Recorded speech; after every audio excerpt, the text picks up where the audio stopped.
Biasanya mulai aktivitas Rasulullah SAW dari sepertiga malam. Yang pertama dilakukan Rasulullah Muhammad SAW apabila bangun tidur, dan beliau ini tidur matanya dan hatinya tidak pernah tidur, karena beliau senantiasa berzikir kepada Allah, memuji Allah. Dan Rasulullah SAW apabila bangun tidur, Alhamdulillahilladzi afani fi jasadi wa radda alayya ruhi wa adhina li bidzikri. Segala puji bagi Allah yang memberikan kesehatan dalam tubuh saya dan mengembalikan roh saya dan mengizinkan saya untuk berzikir mengingat Allah kembali. Rasulullah SAW sesudah bangun tidur untuk salat malam, beliau mengusap wajahnya, menghilangkan bekas tidurnya. Kemudian beliau berdoa. Selepas berdoa, beliau mengambil wudu lalu menggunakan siwak. Karena salah satu sunnah adalah menggunakan siwak khususnya bangun tidur. Karena perubahan bau mulut kita, maka disunnahkan menggunakan siwak. Kemudian Rasulullah mendirikan salat malam. Beliau SAW salat malam sehingga kakinya bengkak SAW. Sampai istri beliau dan keluarganya sayang sama Nabi, kasihan sama beliau. Nabi terus mengerjakan salat malam sehingga kaki beliau bengkak. Ketika ditanya, ya Rasulullah, bukankah engkau telah diampuni dosa yang telah lama pun akan datang? Kata Nabi SAW, afala akunu abdan syakura. Bukankah aku ingin menjadi hamba Allah yang pandai bersyukur kepada Allah? Dan terus beliau berzikir, melaksanakan salat malam, istighfar, bermunajat, dan mentadaburi ciptaan langit dan bumi sehingga mendekati fajar. Kalau sudah mendekati waktu fajar, beliau kembali ke kasurnya lagi istirahat. Apabila beliau mendengarkan suara azan subuh yang dikumandangkan oleh Bilal bin Rabah, Nabi SAW bangun dari tidurnya dan membaca Asbahna wa asbahal mulku lillah. Sayyidah Aisyah radhiyallahu anha ditanya tentang salat malam. Kata beliau, Rasulullah ini matanya tidur tapi hatinya tidak. Rasulullah ini tidur di awal malam dan bangun di akhir malam, fayusalli thumma yarji'u ila firashi. Lalu bangun Nabi SAW sepertiga terakhir malam hari. Beliau SAW bangun melaksanakan salat malam, kemudian beliau kembali ke kasurnya lagi. Apabila azan sudah dikumandangkan, Nabi SAW bangkit dari tidurnya. Kalau ada perlu, Nabi SAW bangun untuk mandi. Wa illa tawadda'a wa kharaj. Kalau tidak, beliau SAW cuma hanya wudu lalu keluar melaksanakan salat. Apabila beliau SAW keluar dari rumahnya, beliau baca doa, Bismillah, tawakkaltu ala Allah, wala hawla wala quwata illa billah. Ya mungkin kita sering lupa. Kita memberi salam lalu kita keluar Bismillah, tawakkaltu ala Allah, wala hawla wala quwata illa billah. Dari Ummu Salamah radhiyallahu anha, istri Rasulullah, beliau mengatakan, kana idza kharaja min baitihi qala. Apabila Nabi SAW ingin keluar dari rumahnya, beliau membaca doa berikut ini. Bismillah, tawakkaltu ala Allah, Allahumma inni a'udzu bika an adilla aw udall, aw azilla aw uzal, aw adlima aw udlam, aw ajhal aw yujhala alai. Ini doa yang dibaca Rasulullah SAW ketika mau keluar dari rumah. Apabila Nabi SAW masuk masjid, Nabi SAW memerintahkan Bilal untuk mengumandangkan salat, untuk iqamat. Kemudian Nabi SAW meluruskan saf para sahabatnya.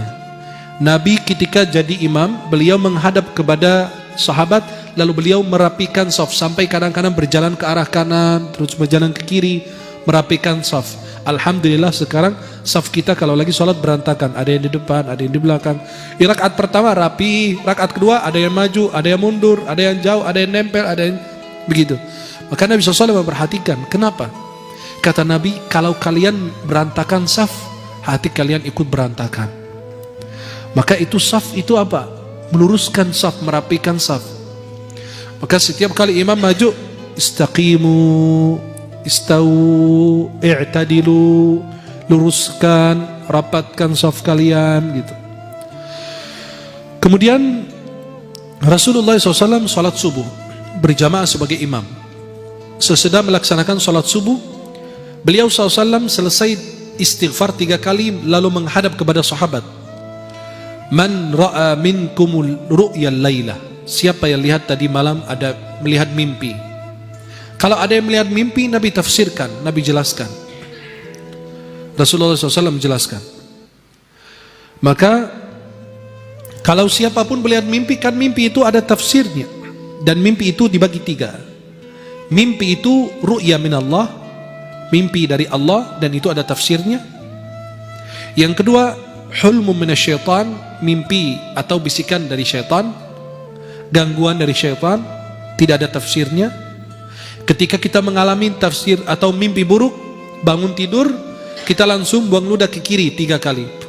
3. Kemudian ganti posisi tidur. Tadi tidur kanan, pindah ke kiri, dan seterusnya. Yang ketiga, dan jangan diceritakan mimpi buruk itu karena tidak akan terjadi insya Allah. Yang ketiga,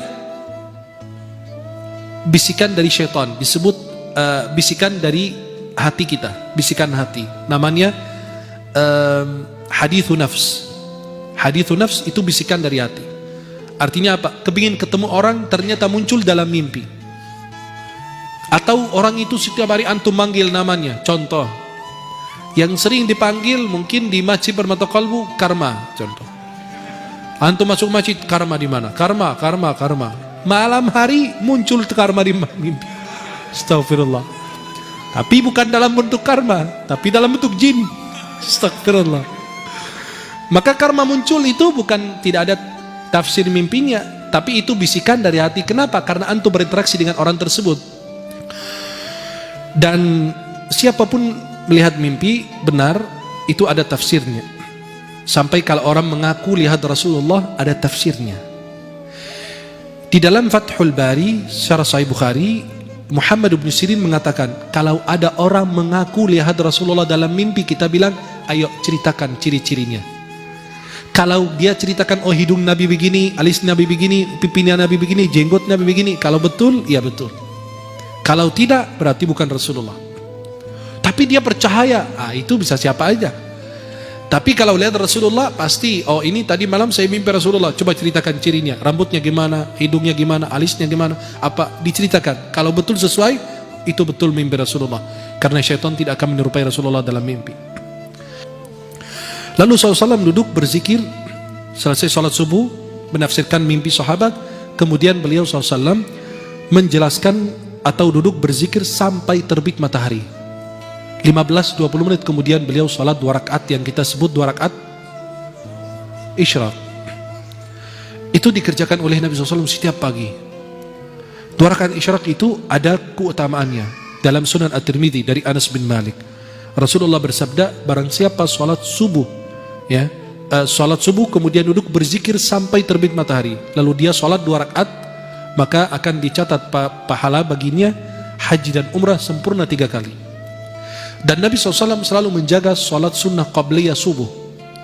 Karena Nabi bersabda dalam Sahih Muslim dari Aisyah radhiyallahu anha, rakaat al-fajri khairu minad dunya wa ma fiha. 2 rakaat fajar lebih baik dari dunia beserta isinya. Subhanallah. Ini baru yang sunnah, belum lagi yang wajib. Kemudian selesai beliau SAW mengimami para sahabat. Kadang-kadang Rasulullah mau panjang bacaannya, tapi ada tangisan anak kecil di belakang, Nabi bercepat biar ibunya tidak khawatir. Zaman sekarang kalau imam lihat anak lagi nangis di belakang, malah panjang bacaannya. Itu ibunya kan kepikiran, maka itu dipercepat. Kemudian sahabat duduk bersama Rasulullah SAW, duduk bertadarus, bicara tentang urusan pribadi mereka, ngobrol bersama Nabi, urusan agama dan urusan dunia. Nabi mengajarkan mereka, menasihati mereka, dan Nabi mendengarkan curhatan mereka dan cerita-cerita yang disampaikan. Bahkan kadang-kadang mereka cerita-cerita tentang masa jahiliyah. Lalu mereka tertawa dan Nabi tersenyum. Nabi itu nggak tertawa, Nabi itu maksimal tersenyum sampai kelihatan kegerahannya aja. Kemudian Rasulullah sama sahabat cerita-cerita tentang masa jahiliyah. Tuh ingat dulu kalian punya Tuhan dari ajwa, dari kurma. Kamu lapar makan tangan Tuhan, lapar lagi makan hidung Tuhan, kuping Tuhan, habis Tuhan dimakan. Nah, itu cerita-cerita begitu diceritakan sama Rasulullah bersama para sahabat, lalu mereka bertertawa, Nabi SAW tersenyum sallallahu alaihi wasallam. Nabi SAW mensunnahkan untuk sholat duha, dan Nabi SAW terus menerus melakukannya. Sayyidah Aisyah radhiyallahu anha mengatakan Rasulullah SAW sholat duha 4 rakaat dan kadang-kadang lebih dari 4 rakaat. Sholat duha ini pahalanya apa? Sedekah 360 sedekah untuk sendi yang ada dalam tubuh kita. Minimal sholat duha rakaatan, 2 rakaat. Nih, aqalluha minimal 2 rakaat. Aktsaruha paling banyak tidak ada batasnya. Tapi ulama mengatakan bahwa sholat duha itu ada 3 pendapat jumlah rakaat. Ada yang bilang 8, ada yang bilang 11, ada yang bilang tidak ada batas. Kemudian waktunya sholat duha sesudah terbit matahari 10 menit sampai menjelang zuhur 10 menit juga atau 15 menit. Berarti dari terbit matahari 15 menit atau 10 menit sampai menjelang zuhur itu waktu sholat duha. Waktu terbaiknya antara jam 9 dan jam 11. Karena pada saat itu manusia pada sibuk memikirkan urusan atau kepentingan duniawinya. Nabi SAW selesai sholat duha. Kan rumah Nabi, kamar Nabi nggak punya rumah. Nabi punya kamar-kamar. Maka disebut surat Al-Hujurat. Hujurat itu kamar-kamar. Hujurat itu hujrah, bentuk jamak dari hujrah. Ghurfah, ghurfat. Maka itu kamar-kamar istri Nabi di sebelah-sebelah masjid. Maka Sayyidah Aisyah ketika Rasulullah meninggal dan dimakamkan, dan kita kasih lihat fotonya, dia bikin sekat, kan kamarnya cuma 1. Sayyidah Aisyah bikin sekat kayak hordeng ini, ada makam Rasulullah, Abu Bakar, Umar, dan di situ sebelahnya beliau buat tidur. Subhanallah. Segitu kesederhanaan Rasulullah. Kita Masya Allah, kalau nggak punya 100 kamar nggak puas. Kita menghuninya cuma 5 kamar, sisanya buat jin. Ya, maka Rasulullah SAW kalau selesai sholat duha, beliau kembali ke rumahnya, ke keluarganya. Lalu beliau bertanya, ada ta'am, ada makan hari ini? Kata istrinya, kami belum masak. Kata Nabi, ya udah, saya puasa. Ya. Aisyah mengatakan, qala li ya Rasulullah SAW dzata yaumin. Rasulullah suatu waktu mengatakan, ya Aisyah, hal indakum syai'? Apakah kalian ada makanan? Qalat, faqultu ya Rasulullah, ma indana syai'. Kami enggak punya apa-apa ya Rasulullah. Kata Nabi, fa inni sha'im. Saya puasa. Dan Nabi SAW apabila dihidangkan makanan, beliau itu kalau suka beliau makan. Ma'auba ta'aman qat. Sama sekali nggak pernah mencela makanan. Nabi kalau suka makan, kalau tidak ditinggalkan. Nabi SAW tidak pernah makan tungkurap. Sambil tungkurap gitu Nabi makan kayak kita zaman sekarang gitu, aneh-aneh gitu, nggak jelas. Atau bersandar, tidak. Nabi SAW makan duduk, ya. Dan Nabi katakan, saya tidak pernah makan sambil bersandar gitu. Nabi SAW memberi contoh dalam ketawaduan beliau Sallallahu Alaihi Wasallam. Beliau ikut berkhidmat kepada keluarganya. Gak usah malu kalau anda ngepel, anda nyapu, anda cuci piring, ngurusin pakaian, sebisanya kita. Karena Nabi SAW melakukan hal yang sama. Yaksifuna ala, jahit sandalnya, kemudian beliau jahit bajunya dan memeras susunya, kambingnya. Dan itu kebiasaan Rasulullah. Tapi kalau sudah masuk waktu sholat, beliau keluar seolah-olah tidak mengenal istrinya dan putra-putrinya. Langsung keluar sholat, seperti tidak mengenal. Kenapa? Ada panggilan lebih mulia lagi. Kemudian Rasulullah SAW apabila ingin mengumpulkan orang untuk kepentingan, ada urusan penting, Nabi SAW ingin sampaikan pesan. Kalau sekarang kan tinggal pakai mikrofon, kalau dulu susah. Maka Nabi menyuruh seseorang manggil as-salatu jami'ah. Seperti kalau kita sholat kusuf, gerhana matahari, bulan, atau sholat id, kan kita baca apa? As-salatu jami'ah. As-salatu jami'ah apa? Karena tidak ada azan, tidak ada iqamah untuk sholat id, maka cukup mengatakan apa? As-salatu jami'ah. Kalau Nabi ada seruan dari Rasulullah atau dari menara, as-salatu jami'ah, berarti ada yang mau disampaikan oleh Rasulullah. Kemudian Nabi SAW berdiri di atas mimbar menyampaikan apa yang sebab beliau mengumpulkan mereka. Apakah ada berita baik atau berita buruk, atau ada syariat, atau mengingatkan mereka. Itu Rasulullah begitu demikian melakukan kepada sahabatnya. Apabila masuk waktu sholat zuhur, Nabi SAW kerjakan sholat zuhur. Dan beliau biasa rakaat pertama agak panjang, rakaat kedua dan ketiga dan keempat lebih pendek dibanding rakaat pertama, biar orang bisa ikut sholat berjamaah dari awal takbiratul ihram atau rakaat pertama, biar tidak ketinggalan. Tapi alhamdulillah kita 23 rakaat 7 menit. Rasulullah SAW kana yutawwilu fi raka'atil ula min salatil zuhr wa yuqassiru fi tsaniyah. Nabi sholat zuhur itu rakaat pertama panjang, rakaat kedua itu lebih pendek. Wa kana yaqilu, Nabi SAW qailulah. Kalian mungkin pernah dengar qailulah. Qailulah itu tidur. Itu jadi khilaf ulama, tidurnya itu sebelum zuhur atau sehabis zuhur. Itu jadi khilaf. Yang saya pilih bahwasannya tidur itu sebelum zuhur. 5, 10, 15 sampai 20 menit. Maksimal banget setengah jam. Itu sebelum zuhur. Antum tidur pada saat itu. Kata Nabi, qilu fa inna syaitan la yaqil. Qailulah, tidur pada siang hari karena syaitan tidak tidur. Kenapa qailulah? Nabi SAW qailulah karena Nabi ingin sholat malam nanti. Qailulah itu waktu sebentar, itu 15 sampai 20 menit itu secara kesehatan sudah diteliti secara ilmiah. Itu memberi manfaat kepada tubuh kita. Maka orang yang mau begadang itu aman nanti. Bisa begadang, bisa sholat malam, bisa membaca kitab, bisa mengaji, bisa apa dan seterusnya. Tapi bukan qailulah untuk dangdutan nanti malam. Itu bukan. Yang dimaksud itu qailulah untuk apa? Berzikir, untuk ibadah, untuk ikut begadang bersama keluarganya, bersama sahabatnya, bersama siapa. Itu bermanfaat. Nabi SAW ikut mencari kabar tentang para sahabatnya. Bagaimana kehidupan mereka, komunikasi mereka, pasar mereka. Sampai Nabi ikut ke pasar juga, perhatikan pasar itu isinya apa. Diriwayatkan Rasulullah SAW melewati ada makanan yang orang itu jual. Kemudian Rasulullah memasukkan tangannya dalam makanan itu, lalu ternyata tangan Rasulullah basah. Kata Nabi, apa? Apa yang terjadi dengan itu? Sampai dikatakan itu makanan kurma.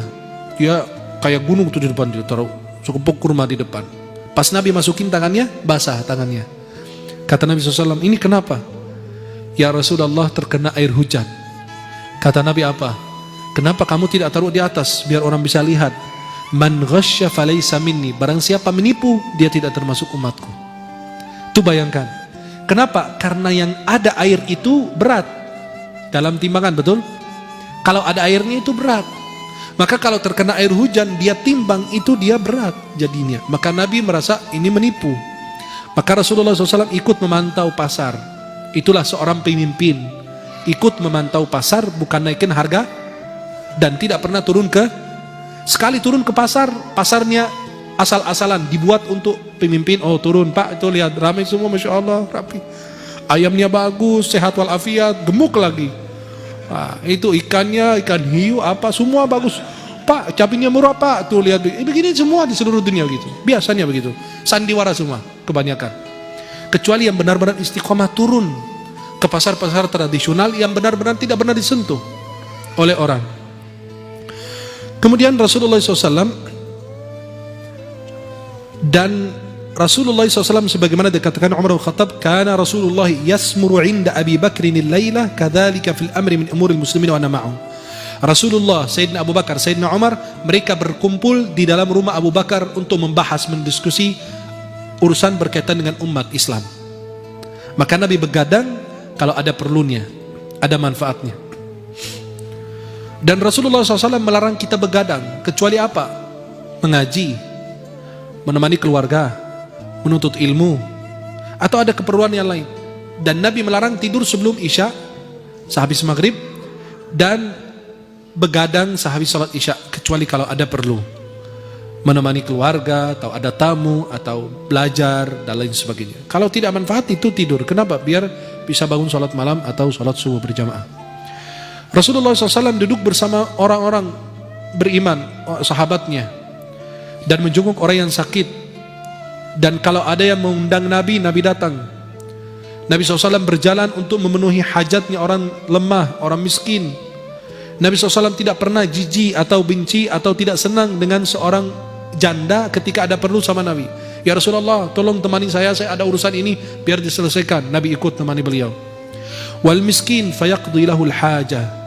Dan orang miskin kalau perlu sama Nabi SAW, kalau ada keperluan, Nabi menemani beliau sampai diselesaikan hajatnya. Dan Nabi SAW mencari kabar tentang para sahabat, jenguk orang yang sakit. Dan Nabi SAW selalu memantau para sahabatnya. Dan inilah kehidupan Rasulullah SAW, mengingatkan mereka, mendakwahi mereka, amar ma'ruf, nahi munkar, menjenguk orang yang sakit, dan menolong orang yang membutuhkan pertolongan. Dan dakwah itu adalah kepentingan yang benar-benar diperhatikan oleh Rasulullah Muhammad SAW. Apabila sudah masuk malam, Nabi SAW salat isya, kalau ada urusan umat, atau ada ngobrol sama sahabat, atau bersama keluarga, kalau tidak, Rasulullah SAW tidur. Apabila beliau ingin tidur, beliau wudhu lebih dahulu. Kemudian beliau membersihkan kasurnya dengan ujung sarungnya. Kenapa? Takut di situ ada binatang yang membahayakan. Itu salah satu sunnah sebelum kita tidur. Lalu Nabi SAW berzikir kepada Allah, berdoa, kemudian tidur sebelah kanan. Kemudian Rasulullah SAW baca doa, Allahumma aslamtu wajhi ilaika, wa fawwadtu amri ilaika, wa alja'tu dhahri ilaika, raghbatan wa rahbatan ilaika, la malja'a wa la manja minka illa ilaika.